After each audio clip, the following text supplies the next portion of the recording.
Hey everyone, Dr. Brian here. And today we got another video, this one about the neuro exam. So I guess to start off this video, it's best to start with a recap. So when most people come in, what they'll do is they'll get two different sets of testing done. One of those being the diagnostic testing, the balance testing, the VNG testing with the black goggles that video records your eyes, the saccadimeter that I talked about in the last video, cognitive testing, like reaction time testing, things that have numbers and data and graphs and things like that. The other part of the intake testing, though, is what's called the neurological exam, or like the bedside exam. Some people call it a physical exam. Typically, most people, when they go to the medical doctor or even like the physical therapist or like chiropractor, they get some type of bedside exam. People's bedside exams, like they change depending on what the doctor's looking for. But at least what Dr. Schmo looks for at our clinic is more of a brain-based neuro exam. So when most people hear this, they don't really know what to expect. So I wanted to talk a little bit about it. Basically, when you're looking at the neuro exam, I like to think about it in terms of a large tree. So if you think about a tree coming at it from the ground, you have like the roots down below, you have the tree trunk, and then you kind of have like the leaves and branches that like come out. If you think about the brain like that, what the roots represent is more of the cerebellum and what the cerebellar system does, the inner ear system and how that interacts. The trunk itself is more of the brainstem, and there's certain testing that you can do to assess that. And finally, the branches and the leaves, like the big part up top, that's more of what people mostly think of the brain as, like the cortex, frontal lobe, things like that. So what the neuro exam does is you can kind of break it down like that, meaning like there's certain tests that kind of test the roots or the foundation of it. There's certain tests that look at the middle, more of the brainstem, and there's certain tests that you can look at that evaluate the very top of it. So what I'm going to do is I'm going to go through a little bit of each of them and how Dr. Schmo's style is a little bit different in terms of other doctors. So I guess the best way to start is it's different what Dr. Schmo looks for than what other perhaps medical neurologists or even other, like neurologists look for. Meaning most people, when they come in with like neurological symptoms of any kind, they'll typically get some kind of neuroimaging. CT scans, MRIs, sometimes x-rays.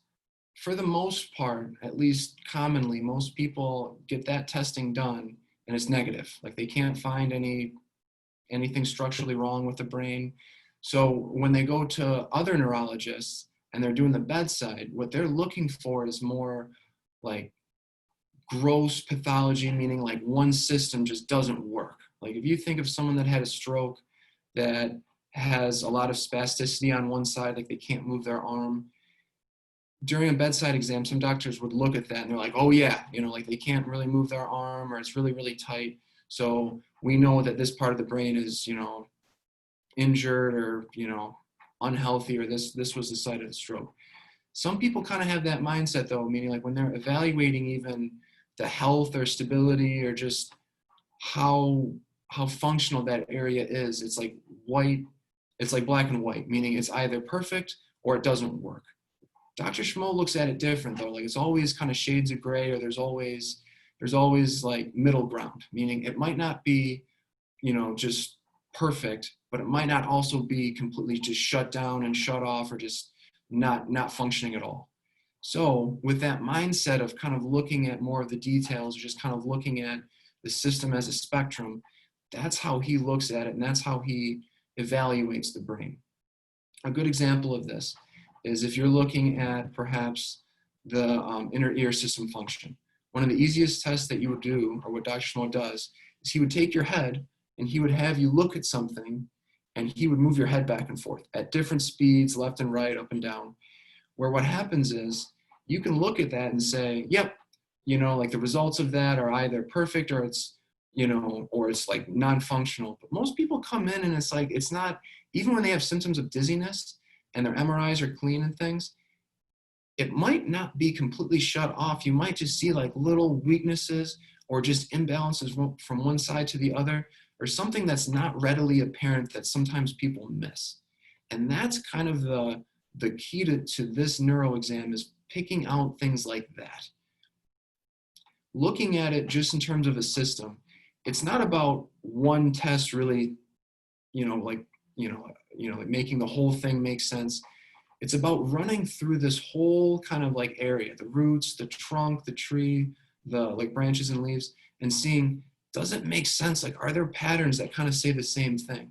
Like if I look at the cerebellum and kind of that pathway and knowing how it interacts with the inner ear system, and you're kind of seeing like, hey, like right side is just kind of off on kind of all of it. You start getting a better idea. You're like, hey, maybe that right side is just weaker than the left. That's how Dr. Schmo looks at it, but it's difficult because sometimes people come in and they'll have symptoms, and a lot of it's really good, but there's certain areas that are just really like the most affected. But most of the time, it's a pretty consistent pattern of you'll see the imbalance there, but it's different than like the whole system or one pathway or one side just not being operational. So when it comes to more of the inner ear test, at least manually, like some of the best ways is something that deals with head movement or something that changes the influence of gravity on the system. So we do positional testing, meaning, if you do something lying down, but you feel different doing that same thing standing up, that's important. It could be something else. It could be a different part of the system, but typically that could involve the inner ear system. When you look at the cerebellum and the cerebellar systems, you're really looking at, it's like there's a lot of different things with the cerebellum, but typically like you're looking at more how you coordinate things. If you can, like typical example, if you think of, the like police officer pulling someone over late at night and they have them walk in a straight line and then touch their nose and like recite something backwards and things like that, or like stand with one foot in front of the other. Those are all cerebellar tests. They're either somewhat coordinated, or they have to do with balance, or they have to do with movement of the body. Those two systems are separate, meaning like the cerebellum and the inner ear system are not the same, but they're very related. So typically when you're evaluating that, you'll see weaknesses or you'll see imbalances typically on the same side, even though it could be different. But if you're just looking at it, and even like the finger to nose test, when you're just touching your nose, some people might look at it, like other doctors again might look at it like, oh, like if you just completely miss your nose, that's positive. But what happens is like a lot of people, they'll just kind of miss it just a little bit, but it'll be consistent. Like one side is just a little off, or they'll, see some shaking that's, just even like just mildly there. Maybe it's not a full-on tremor always, but you'll see little stuff like that. And that kind of gives Dr. Schmo a clue into the system saying, you know what, that side is a little bit weaker. That side's a little bit off compared to the other side. And that's important. When you're looking at the brainstem, it's more of the cranial nerve testing. So there's some visual tests. There's some tests with like, using light and looking at the pupils. There's tests that like deal with the tongue, sensation of the face, things like that. Also, like it does involve the inner ear somewhat, but there's 12 cranial nerves. There's tests you can do for all of them. And what's nice is you can kind of just run down the whole list. Like Dr. Schmo kind of sits there and he'll run down like the full list and say, how's one side versus the other? Like you have 12 nerves on one side, 12 nerves on the other that all integrate in the brainstem. Is there a difference? Like is the left side stronger than the right side? Is the right side, stronger than the left? Or is it like consistent? Is it just one finding that, hey, this thing's a little off, but everything else looks good? All of that kind of gives them a clue into what area or what part of the brain is truly like off and could be contributing to the symptoms that you have. Last part that I'll talk about is more of the top of the brain, like the branches and leaves in the example of the tree. When you're looking at the different lobes of the brain, like the frontal lobe deals more with, if you think of things like cognition, decision-making, sequencing, emotions, memory, things like that, that's all frontal lobe function. So it's something you can look at usually with, questionnaires, or you can even sit there and then, just talk to someone and then you can evaluate that. When you're looking at more of the like parietal lobe, it's more of like sensation, hands and arms and feet and legs, like what's the sensation of the body compared to the sensation of the face? What's the sensory input from one side compared to the other? All of that kind of paints a picture too, because usually if you look at the tree, and most people know that like some of these pathways cross, at certain times in the brain. You look at some of the root systems, like they'll actually cross at the level of the trunk, then they'll actually end up, or they'll integrate with the opposite side of the brain. So sometimes, like we'll find different sensory errors on one side of the body where people just sense things stronger on one side, but we'll also find differences in, like cerebellar function on the same side that like leads to the same kind of pattern or the same kind of story of like, oof, like this whole system is a little bit weaker. It's a little bit imbalanced more than what it should be. When you're looking at the temporal lobe, it's more of memory and things like that. It's a little bit harder to evaluate per se. Some of it's just subjective, meaning like people, they don't have the same type of sequencing or just memory or just executive functioning as, what they used to, usually from the spouse, they can tell. When you're looking at the occipital lobes, it's more vision, it's more like peripheral vision, testing how well you see both like in front of you, if like the colors are the same. Sometimes people will like see more vibrant colors, like more red on one side versus the other. Sometimes like they'll have just one like hemisphere of vision, just very, very like short, like they'll be more like blind out here, like they just don't even recognize it versus the other side. All of those put together, like when you look at just all of those systems, like the system as a whole, the roots, the trunk, the branches and the leaves, cerebellum, inner ear, brainstem, frontal lobe, like, cortex, you can look at that and, you can usually tell if it's truly like a brain kind of pattern, meaning like the brain's involved in causing the symptoms, or it's like, nope, it's coming from something else. Typically though, people with constant symptoms, constant headaches, constant brain fog, really any type of dizziness, fatigue, even though more like neural fatigue, like not necessarily just physical fatigue, unlike resolved headaches, chronic pain, tremors, blurry vision, double vision, things like that. They're usually at least influenced by different parts of the brain. Maybe they're not being caused by it, but a lot of times they are. The best way to really get evaluated is to look at it more like this and say, if you're just looking about how the system functions, like how it responds to different challenges or different tests, and not necessarily looking at it like a textbook, is it positive or negative, but just looking at you and just saying, well, how's one side compared to the other? And if it's significantly different, that might be a really, really good sign of that area, like that causes that functional difference. That area is probably contributing to, if not causing, some or most of the symptoms that you have.